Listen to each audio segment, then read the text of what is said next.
Marcus Chen stood in a line with 47 other beings, and he had never felt more alone. The air on this planet smelled wrong, too sweet, like rotting flowers mixed with metal. Around him, creatures from across the galaxy shifted nervously. Some had scales, others had shells. One looked like it was made of living crystal that caught the purple sunlight and threw rainbows across the dirt. None of them looked like him. The Galactic Council representative floated above them. Its name was Quareth, and it looked like a cluster of glowing rocks held together by some invisible force. When it spoke, the words appeared directly in Marcus's mind, cold and clear. "Welcome to the Proving Grounds," Quareth said. "This test has stood for 10,000 cycles. The rules are simple. Survive for 30 rotations of this planet. Find food. Avoid the predators. You may use basic tools, but no advanced technology. Those who succeed will earn full citizenship for their species in the galactic community." Marcus looked around at the others. To his left stood a Crix, an insect creature as tall as his chest, with armor plates that looked like they could stop a bullet. Its mandibles clicked nervously. To his right was a Saurox, a reptile being with eyes that could probably see in the dark and smell fear from a mile away. What did humans have? Soft skin that burned in the sun. Weak teeth that couldn't tear raw meat. No claws, no venom, no natural armor. Marcus touched the small pack on his back. Inside were a knife, some rope, a fire starter, and a metal pot. That was all they allowed. "The test begins now," Quareth announced. "The predators of this world are called Vrath. They hunt in packs. They have never failed to kill. Good luck." With that, the glowing being vanished. For a moment, nobody moved. Then chaos erupted. The other contestants scattered in every direction, running for the tree line, heading for the distant mountains, diving into the tall grass. Within seconds, Marcus stood alone in the clearing. He didn't run. Instead, he turned slowly in a circle, observing everything. The purple sun was setting. This planet's day was shorter than Earth's, maybe 18 hours. The trees nearby had thick trunks and blue-green leaves. He could hear water running somewhere to the east. To the west, he saw disturbed dirt and tracks, large tracks with 6 claw marks. Vrath tracks. Marcus smiled. He'd studied animal behavior his whole life. Before becoming a xenobiologist, he'd worked on his grandfather's farm, raising everything from chickens to horses. He knew something that these aliens might not understand. The most dangerous predator could become the most loyal friend. But first, he needed shelter and fire. As the purple sun touched the horizon, Marcus gathered materials. He found a cluster of rocks that would reflect heat. He collected dry grass and dead branches. He dug a small pit and arranged stones in a circle. The other contestants were probably miles away by now, hiding in caves or climbing trees. Marcus struck his fire starter. Sparks flew. The dry grass caught, and within minutes he had a small fire burning. He added larger sticks, building it up until the flames danced a foot high. The light pushed back the gathering darkness. He knew what the observers must be thinking. Fire attracted predators. Fire was dangerous. But fire was also humanity's oldest tool. It kept animals away, cooked food, purified water, and most importantly, it was a signal. Marcus wanted the predators to know exactly where he was. While the fire grew, Marcus explored the immediate area. He found a stream with clear water running over smooth stones. Good. He found berry bushes, but he didn't recognize the type. He marked them mentally. Test those carefully later. He found what looked like bird nests in the trees, which meant eggs. He found tracks everywhere, small animals, medium-sized creatures, and those large 6-toed prints. The Vrath had been here recently. As full darkness fell, Marcus sat by his fire and pulled out his metal pot. He filled it with water from the stream and set it on the coals to boil. From his pack, he took a small portion of dried food, rations from Earth that he'd been allowed to bring, just enough for a few days. After that, he'd need to live off the land. But Marcus wasn't worried about food. Humans were the best hunters on Earth, not because they were fast or strong, but because they were persistent. Humans could track an animal for days, running it to exhaustion. Humans could plan, set traps, work together. And humans had one advantage that no other species on Earth possessed. Humans could cook. He dropped some of the dried meat into the boiling water, along with some leaves he recognized from his studies. They looked similar to sage, and the smell test suggested they weren't poisonous. As the mixture simmered, the aroma spread through the night air. That's when he heard it. A low growl from the darkness beyond his fire's light. Marcus didn't move. He kept stirring his pot, acting calm even though his heart hammered in his chest. The growl came again, closer this time. Then another growl answered from a different direction. Then a third. They were surrounding him. Slowly, Marcus reached into his pack and pulled out a piece of dried meat. He tossed it into the darkness toward the first growl. He heard sniffing, then the sound of something eating. He threw another piece toward the second growl. More sniffing. More eating. "That's right," Marcus said quietly, keeping his voice low and calm. "I'm not your enemy. I'm the one with food." He couldn't see them yet, but he could feel them watching. 3 sets of eyes at least, maybe more. The Vrath pack had found him on his first night. Most contestants would be terrified. Most would grab a weapon and prepare to fight or run. But Marcus had a different plan. He'd spent his whole life working with animals, and he knew one simple truth.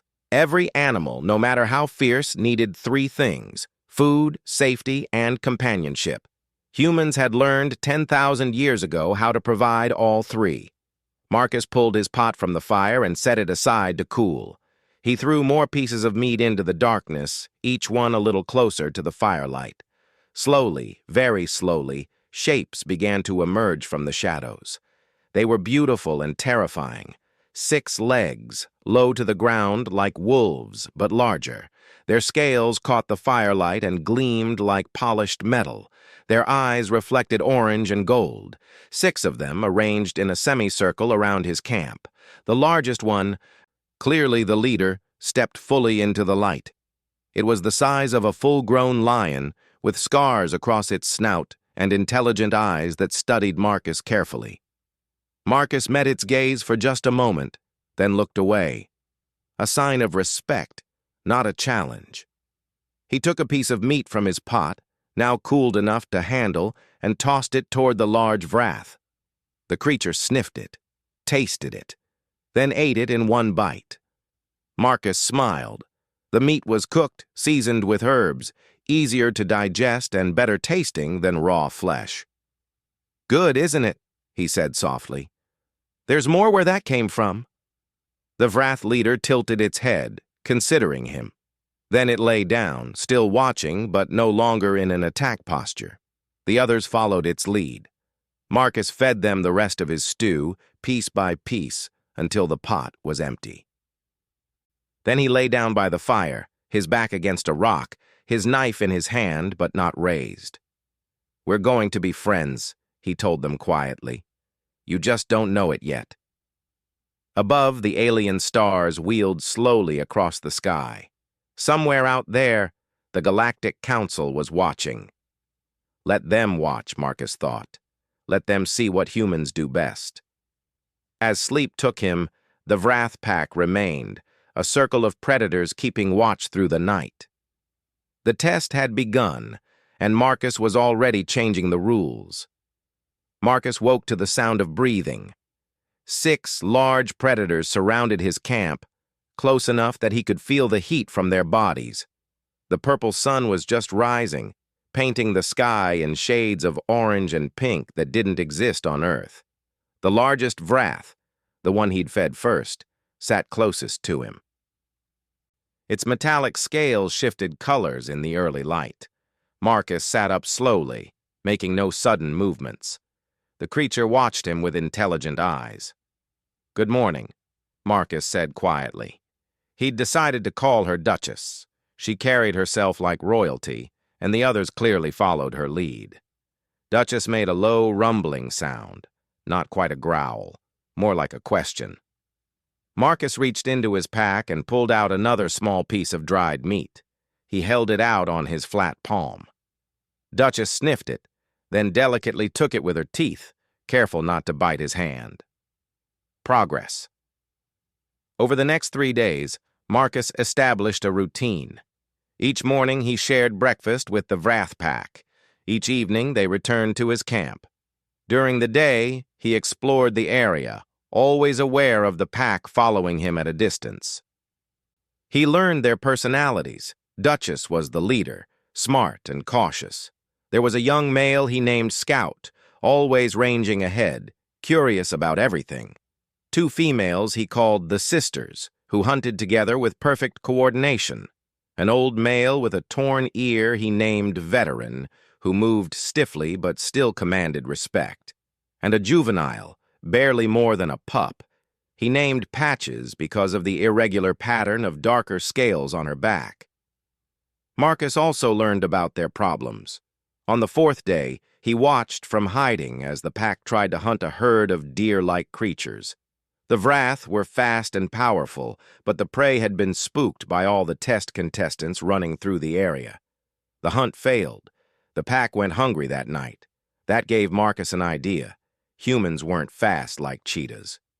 They couldn't kill with claws or teeth, but humans could run for hours. Humans could track, and humans could think ahead. The next morning, Marcus set out early. He found tracks of the deer creatures and followed them. The tracks led to a watering hole. Marcus studied the ground, the trails, the patterns. Then he jogged back to his camp, found Duchess, and did something crazy. He started jogging toward the watering hole, looking back at her, making encouraging sounds. Duchess tilted her head, confused. Marcus jogged a few more steps, stopped, looked back again. Scout, always curious, started following him. Then the sisters joined. Finally, Duchess stood and followed, and the whole pack came along.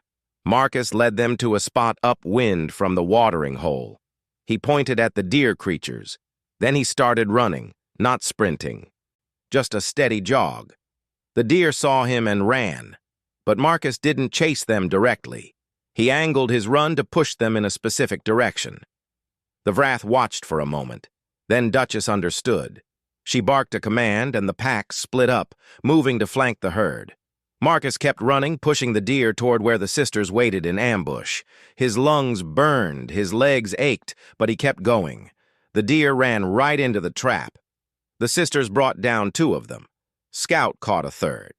The pack ate well that day, and Marcus shared in their kill, cooking his portion over a fire, while the Wrath tore into raw meat nearby. That night, Duchess brought her portion and dropped it near Marcus's fire. She lay down next to him, closer than she'd ever been. Marcus carefully reached out and touched her scales. They were warm, smooth, almost like touching metal that had been sitting in the sun. Duchess made a rumbling sound, almost like purring. "Yeah," Marcus said softly. "We're a team now." By day 10, the pack hunted with Marcus every day. He taught them, though they didn't know they were being taught. When Marcus pointed and said hunt, they learned it meant prey nearby. When he said stay, they learned to wait. When he said come, they returned to him. In return, they brought him things. Patches found a bush with edible berries and led him to it. Veteran showed him a cave where small rabbit-like creatures lived. Scout discovered a grove of nut trees. Marcus built a better camp. He used fallen logs to create a shelter. He dug a proper fire pit lined with stones. He set up a smoking rack for preserving meat. He created a small garden plot where he planted seeds from fruits he'd tested and found safe. The Wrath den was nearby, a cave system in a rocky outcrop. Marcus never entered it. That was their space. but he often sat near the entrance, and the pack would rest around him. On day 15, Marcus was tending his fire when he heard a noise. He looked up to see a Crix, the insect being he'd seen on the first day. It looked terrible. Its armor plates were cracked. It moved slowly, weak from hunger. Duchess growled. The pack stood, ready to attack. "Stay," Marcus commanded. The Wrath held position, though they remained alert. The Crix clicked its mandibles weakly. "Please," it said in heavily accented standard. "I am starving. The food here, I cannot digest it. I am dying." Marcus stood slowly. "What's your name?" "Zixlar," the Crix replied. "Okay, Zixlar. Come sit by the fire." Slowly. The Crix approached cautiously, eyeing the Wrath pack nervously. Marcus ladled some broth from his cooking pot. He'd been making bone broth from leftover bones, boiling them for hours until they were soft. "Try this," Marcus said. "The bones are broken down, easier to digest, and I added some of the fungi from the rotting logs, protein and minerals." Zixlar tasted it carefully. Its antennae perked up. "This is good. How did you know what I could eat?" "I studied xenobiology," Marcus said. "Your species has a similar digestive structure to Earth insects. You need protein, but it needs to be partially broken down first. You can't eat the large animals here raw, but you can eat them if they're cooked long enough." Zixlar drank the entire bowl. "Why help me? We are competitors." Marcus shrugged. "On Earth, we learned that cooperation works better than competition. Besides, there's enough food for everyone if you know how to prepare it." He showed Zixlar which plants were safe, which fungi to avoid, how to set simple traps for the small rabbit creatures. Zixlar listened carefully, taking mental notes. "The others," Zixlar said, "they are struggling too. A Velm died 3 days ago. 2 Saurics are fighting over territory. Everyone is afraid of the Wrath." Marcus looked at Duchess, who had settled back down near the fire. Patches was curled up against her side, sleeping. "The Wrath aren't the problem. Fear is the problem, and hunger." "You have no fear," Zixlar observed. "I have plenty of fear," Marcus corrected. "But I also have a plan. Look, you can stay here tonight. Tomorrow I'll give you some supplies and show you a good spot to set up camp, safe from predators, near water." "Why would you do this?" Marcus poked at the fire, sending sparks into the darkening sky. "Because the test isn't about survival, not really. It's about showing the galaxy who we are. And humans? We survive by helping each other. We thrive by building communities. We turn strangers into friends." Zixlar stayed that night, sleeping safely near the fire while the Wrath pack kept watch. In the morning, Marcus gave her supplies and directions. As Zixlar left, she turned back. "I will tell the others," she said, "about the human who feeds predators and helps competitors." "You do that," Marcus said.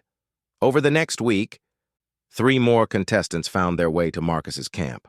A Velm who was dehydrated. Marcus showed her how to extract water from certain plants. 2 Saurics who had been fighting. Marcus mediated their dispute and showed them how to share hunting grounds. A crystalline being who was literally starving because it couldn't process organic matter. Marcus found a cave full of mineral deposits that it could absorb. Each one left with knowledge, supplies, and hope. The Galactic Council observers watched all of this from orbit. Quereth studied the recordings with fascination. "The human is not following protocol," another observer said. "No," Quereth agreed. "The human is writing a new protocol. Watch and learn." Down on the planet, Marcus sat by his fire, Duchess's head resting on his lap while he planned his next move. 15 days left in the test, and he was just getting started. By day 20, Marcus's camp had transformed into something unexpected. What started as a simple survival shelter now looked like a small village. Word had spread among the contestants, and more came seeking help each day. Marcus woke before dawn, as he always did. Duchess lifted her head from where she'd been sleeping across the entrance to his shelter. She'd taken to guarding him through the night. The rest of the Vrath pack was scattered around the camp. Scout was already up, playing with two young cricks who'd arrived yesterday. The sight made Marcus smile. Predators and prey, playing together. The galaxy had probably never seen anything like it. He started the morning fire and began preparing breakfast for the unusual community that had formed. There were now 12 contestants living in or near his camp. Each had different dietary needs, and Marcus had learned to accommodate them all. For the Velm, he prepared a nutrient broth from aquatic plants he'd found in the stream. For the Cricks, softened protein from slow-cooked bones and insects he'd learned to farm using rotting logs. For the Saurics, fresh meat seasoned with herbs that aided their digestion. For himself, cooked fish and root vegetables. The camp had expanded rapidly over the past 5 days. Marcus had taught the others how to build proper shelters using local materials. They dug a communal fire pit in the center. Someone had even built a crude table from flat stones. But the most impressive addition was what Marcus called the kitchen. He'd constructed a smoking rack that could preserve meat for weeks. A clay oven that he'd built from river mud and fired until it was hard as stone. A series of raised garden beds where he was growing fast-growing vegetables from seeds he'd identified. A storage area where preserved foods were kept cool in the shade. The Vrath had their own role in this new community. They guarded the perimeter, warned of approaching dangers, and helped with hunting. In return, they received regular meals, medical care when needed, and companionship. Patches had become especially close to the younger contestants, acting almost like a protective older sibling. As the purple sun rose, the camp came to life. The Velm, named Shara, was teaching a Saurix named Kretch how to identify edible water plants. 2 Cricks were practicing the trapping techniques Marcus had shown them. A crystalline being named Loomis was helping reinforce the shelters with carefully placed stones. Marcus surveyed it all while cooking, and an idea formed in his mind.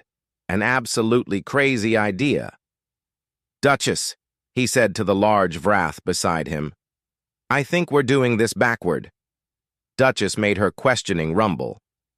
"Everyone's treating this like a survival test, but humans stopped just surviving 10,000 years ago.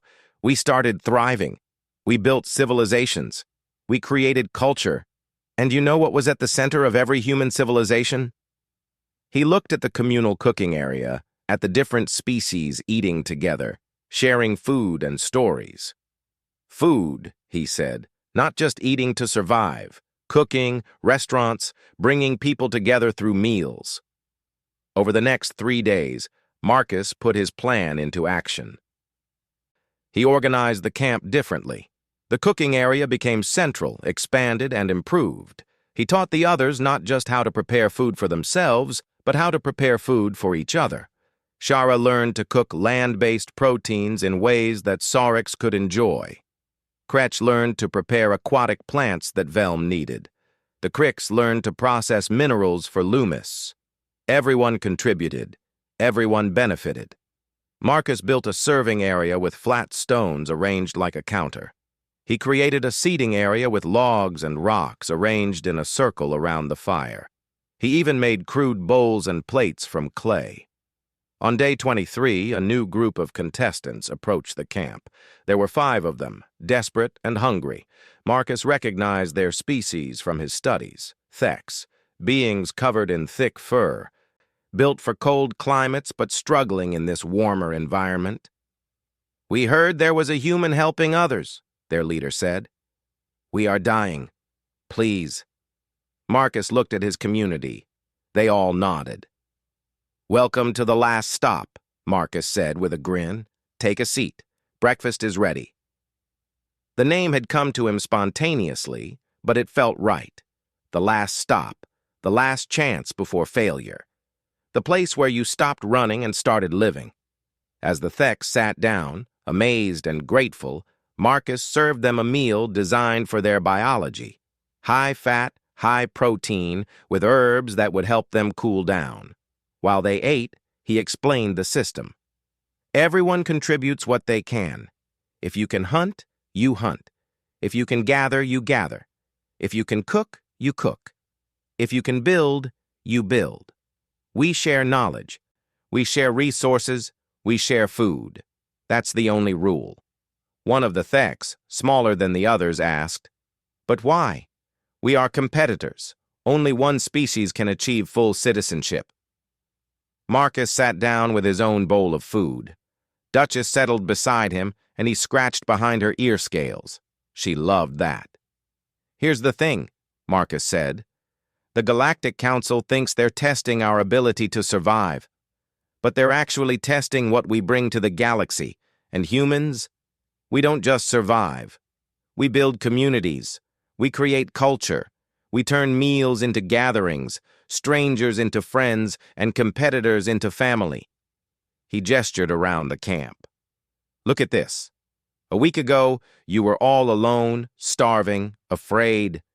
Now, you're part of something bigger. You're learning skills you'll take with you forever. You're making alliances between species who've never even met before. You're safe, fed, and happy." "But the test," the Thek started. "The test says survive, find food, avoid predators," Marcus interrupted. "Everyone here is surviving better than they were alone. Everyone here has plenty of food. And the predators?" He patted Duchess's head. "They're our partners now. I'd say we're passing the test with flying colors." A clicking laugh came from Zixlar. "The human has a point. I would have died on day 10 without this help. Now I am thriving." "And when the test ends?" the Theks asked. "What happens then?" Marcus smiled. "Then we show the Galactic Council something they've never seen before. We show them that the future isn't about individual species competing. It's about all species cooperating. And it starts with sharing a meal." That evening, Marcus did something special. He declared it a feast day. Everyone brought their best contributions. The hunters brought fresh game. The gatherers brought the ripest fruits and vegetables. Marcus prepared everything using techniques from a dozen different cultures. Earth cooking methods combined with alien ingredients. They ate together as the sun set, 20 beings from 15 different species sitting in a circle around the fire. The Wrath Pack lounged among them, no longer feared but accepted. Stories were shared in multiple languages. Laughter echoed through the camp, clicking from the Cricks, rumbling from the Saurics, chiming from Loomis. Above them, invisible, the Galactic Council watched. "This is unprecedented," one observer said. "This is wrong," another argued. "The test is meant to evaluate individual species' capabilities." Quarith, the eldest observer, watched quietly. Finally, it spoke. "No. The test is meant to evaluate what each species brings to our community. Look at what the human has created. Not through force, not through technology, but through generosity, knowledge, and the simple act of sharing food." "But predators shouldn't coexist with prey," an observer insisted. "The Wrath were apex predators," Quarith noted. "Now they are something new, partners, companions. The human has achieved in 23 days what we thought impossible, the domestication of a sentient world's top predator." Down on the planet, Marcus was teaching a group how to make bread using ground nuts and water. It wasn't exactly like Earth bread, but it was close. The smell of baking filled the camp. Duchess brought him a large bone she'd been saving and dropped it at his feet, a gift. Marcus accepted it solemnly, knowing it meant more than food. It meant trust. It meant friendship. It meant family. "Thank you, girl," he said softly. As night fell and the feast continued, Marcus looked around at what he'd built. Not just a camp, not just a survival strategy, something more, a home, a community, a glimpse of what the galaxy could be. And in the back of his mind, an idea was forming. When the test ended, what if it didn't have to end? What if the last stop could be permanent? What if this was just the beginning? Day 27 arrived with unexpected visitors. Marcus was grinding nuts into flour when he saw them, a delegation of Galactic Council observers floating down from the sky in their shimmering transport spheres. Quarith led them, its crystalline form catching the morning light. Behind it came 5 other observers representing different council species.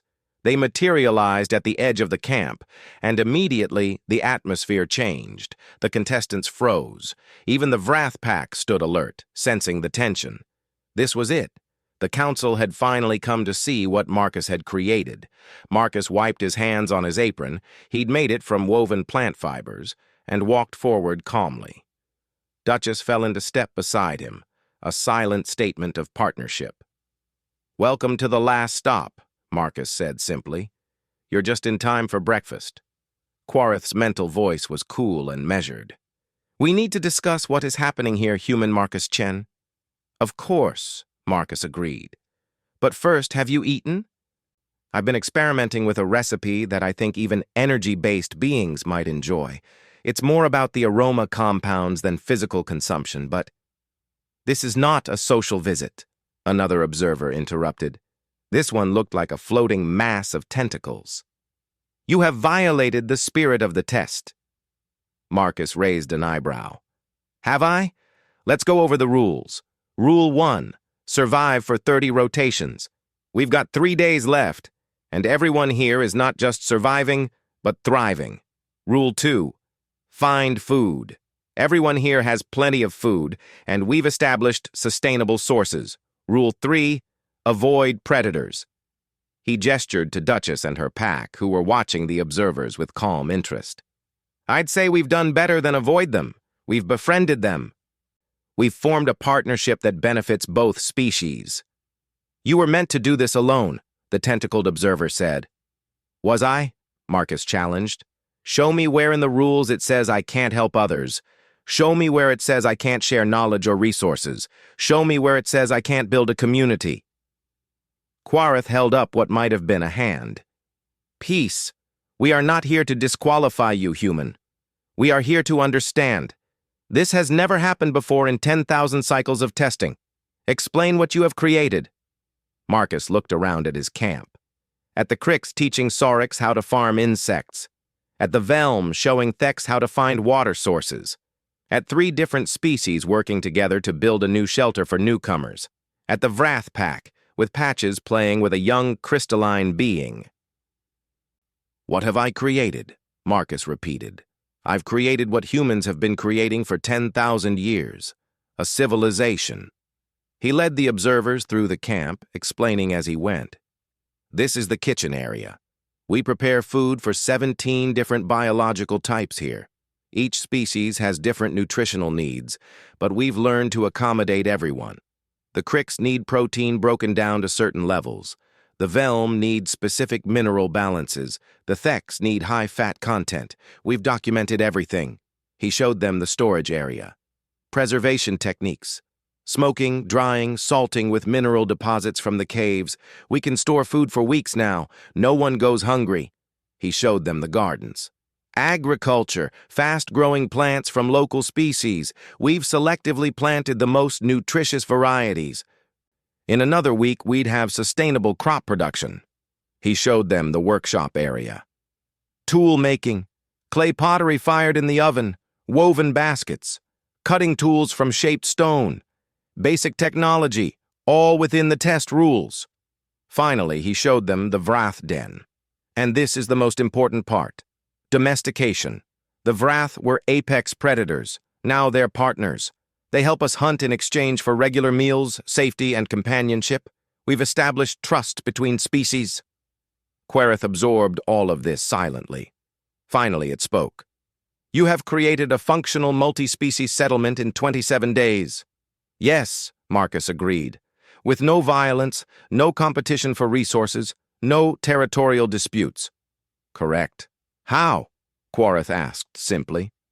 Marcus smiled. "By understanding one basic truth about sentient beings. We all need the same things: food, safety, and belonging. Humans learned long ago that cooperation provides all three better than competition ever could. We learned that strangers become friends when you share a meal with them. We learned that even the fiercest predator can become family if you treat it with respect and kindness. He paused, then continued. Every species here arrived alone, desperate and afraid. I gave them food, yes, but more than that, I gave them knowledge. I taught them how to thrive, not just survive. And in return, they taught me about their needs, their abilities, their cultures. We learned from each other. A new observer spoke, one Marcus recognized as a Thexian elder. But this undermines the test. We are meant to see each species at their limits, their most basic survival capabilities. No, Marcus said firmly. You're meant to see what each species brings to the galactic community. And humans, we don't bring individual survival skills. We bring the ability to unite, to cooperate, to elevate everyone around us. He pointed to Zixlar, who was teaching two other Cricks how to make bone broth. She would have died on day 10 alone. Now she's teaching others, creating knowledge that will spread to her entire species. He pointed to Kretch, who was helping a Velm build a water filtration system. He was fighting another Saurix for territory when he came here. Now he's learned that sharing resources means everyone has more. He pointed to the Thex, who were working with the Vrath Pack to track game. They were dying from heat exhaustion. Now they're thriving because they learned to adapt, with help. Marcus looked directly at Quarith. You want to know what humans bring to the galaxy? We bring this. The ability to look at a problem and see an opportunity. The ability to look at an enemy and see a potential friend. The ability to take a survival test and turn it into a civilization. And the Vrath? Quarith asked. You have domesticated an apex predator in less than 30 days. Do you understand how unprecedented this is? Duchess chose that moment to approach. She walked past Marcus and right up to Quarith, sniffing the energy being with curiosity. Then she sat down, calm and non-threatening. Marcus scratched behind her ear scales. On Earth, we domesticated wolves into dogs. We turned wild horses into partners. We took aggressive wild boars and created pigs. We saw animals that could kill us and decided to make them family instead. It's what we do. But why? The tentacled observer asked, genuinely confused. Why take the risk? Why share your resources? Why help your competitors? Marcus laughed. Because alone, I'm just one human trying to survive.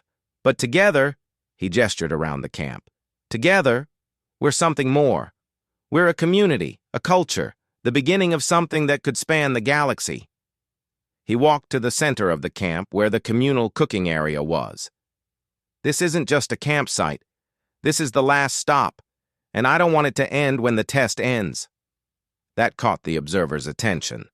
What are you proposing? Quarith asked.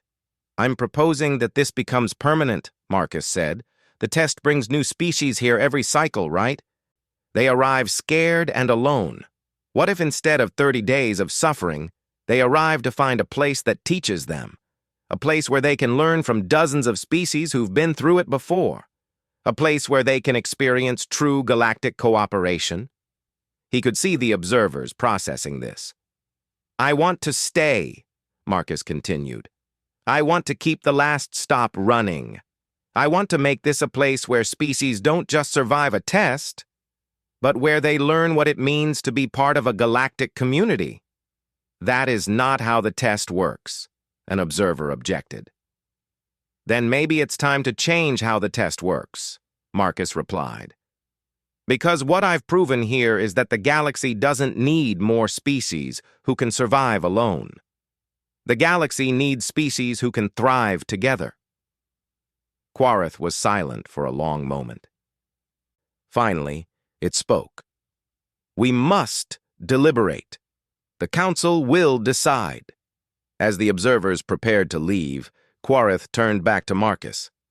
Regardless of our decision, human, what you have accomplished here is remarkable. In 10,000 cycles, no one has ever transformed the test like this. Marcus smiled.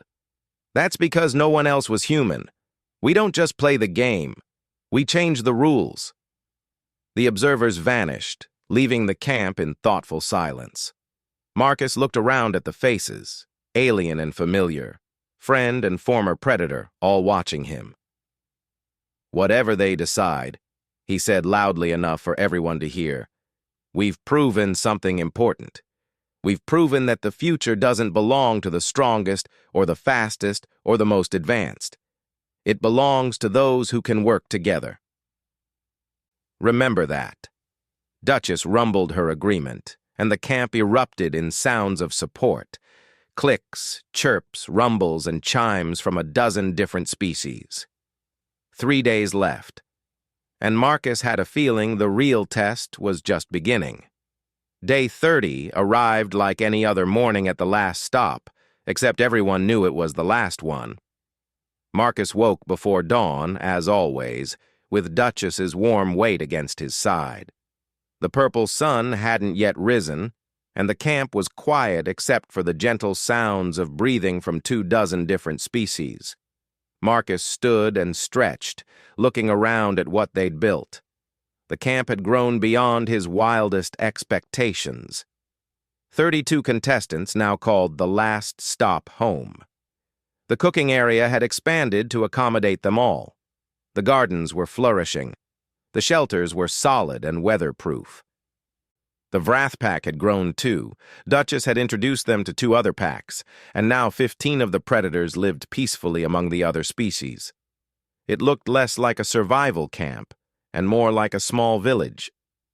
Marcus started the morning fire, beginning preparations for what he'd decided would be a farewell feast. Whatever the council decided, this moment deserved celebration. They'd all survived. More than that, they'd thrived. As the purple sun painted the sky orange and pink, the camp woke. The morning routine had become almost ritualistic. Different species working together to prepare breakfast, sharing stories about their homeworlds, planning the day's activities. It was beautiful in its normalcy. Zixlar approached Marcus at the fire. "Today they decide," she said, her mandibles clicking nervously. "Today they decide," Marcus agreed, flipping what passed for pancakes on the hot stone griddle. "What do you think will happen?" Marcus considered. "Honestly, I have no idea. But we've shown them something new.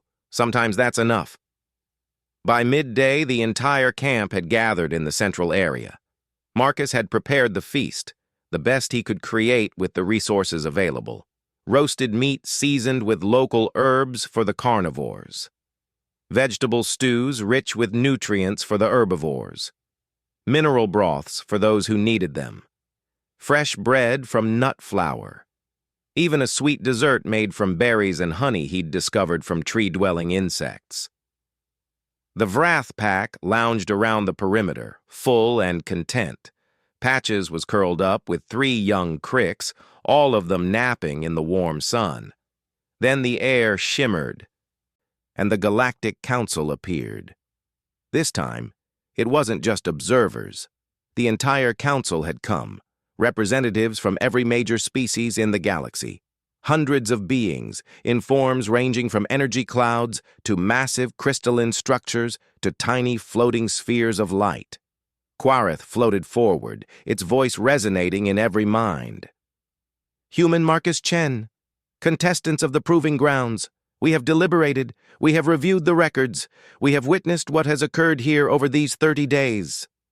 The camp was silent. Even the Wrath seemed to understand the importance of this moment. "In 10,000 cycles of testing," Quarith continued, "we have seen species demonstrate strength, speed, intelligence, and adaptability. We have seen remarkable feats of individual survival. But we have never seen this." The council leader gestured to encompass the entire camp. "What you have created here defies our understanding of the test. You were meant to struggle, to fight, to prove your worth through adversity. Instead, human, you turned adversity into opportunity. You turned competition into cooperation. You turned predators into partners." Marcus stood straight, Duchess at his side, surrounded by his community. "We did what humans do," he said simply. "We survived together." "Indeed," Quarith agreed. "And that is precisely why the Council is divided. Some believe you have violated the spirit of the test, that you have undermined its purpose, that individual species should prove themselves individually." Marcus's heart sank. He'd expected this. "However," Quarith continued, and Marcus heard hope in that word, "others believe you have shown us something far more valuable than individual survival skills. You have demonstrated the very essence of what it means to be part of a galactic community." The council leader paused. "Tell me, human, why did you help your competitors? Why risk your own success to ensure theirs?" Marcus thought about his answer carefully. "Because success means nothing if you achieve it by standing on the backs of others. Because knowledge grows when it's shared, not hoarded. Because every being here deserves a chance to thrive, not just survive. And because," he looked around at the faces watching him, "because together, we're stronger than we ever could be alone." "And the Wrath?" another council member asked. "You have fundamentally changed apex predators into something new." "Is this ethical?" Duchess made a low rumbling sound. Marcus smiled and scratched her scales. "I didn't change them. I gave them options. They chose partnership. They chose regular meals and safety and companionship. The Wrath are still predators. They still hunt. But now they hunt with us, not against us. I'd say that's evolution, not change." A third council member spoke, one Marcus recognized as representing an ancient, peaceful species.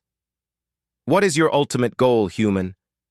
What do you hope to accomplish?" This was the moment. Marcus took a breath. "I want to change the test. Not eliminate it. The test is valuable, but transform it. Let the last stop become permanent. Let it become a place where new species come to learn not just survival, but cooperation. Let it become the first truly multi-species community in the galaxy, where everyone teaches and everyone learns." He gestured to his community. "Look at what we've accomplished in 30 days. Imagine what we could accomplish in 30 years. Imagine species arriving here and learning from dozens of others who've been through it. Imagine friendships and alliances forming that span the galaxy. Imagine predators and prey living together peacefully because they've learned there's a better way."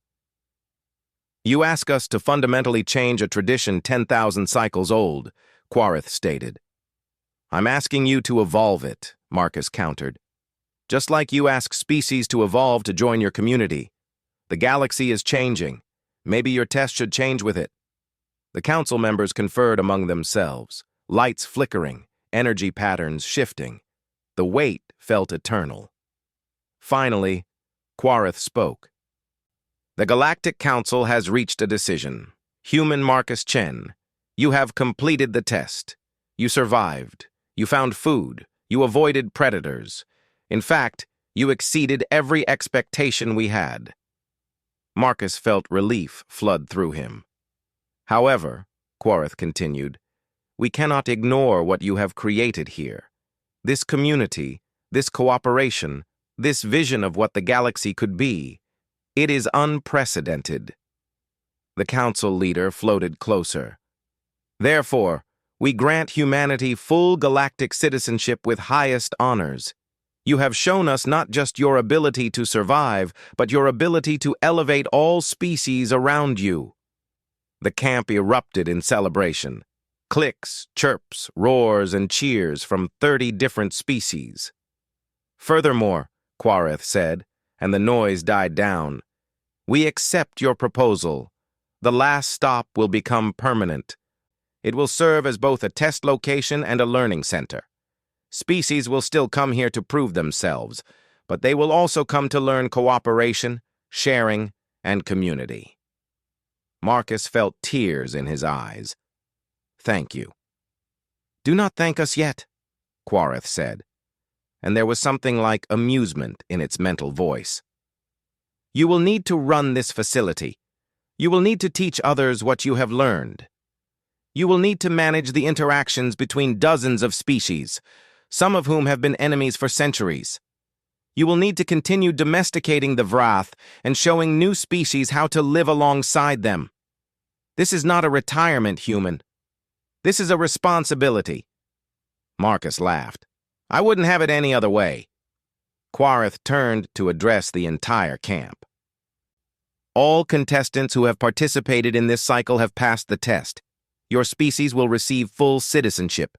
But more than that, you are invited to stay if you wish, to help build this new community, to teach future contestants what you have learned here. Zixlar clicked excitedly. I will stay. I want to help others learn as I have learned. And I, Kretch added.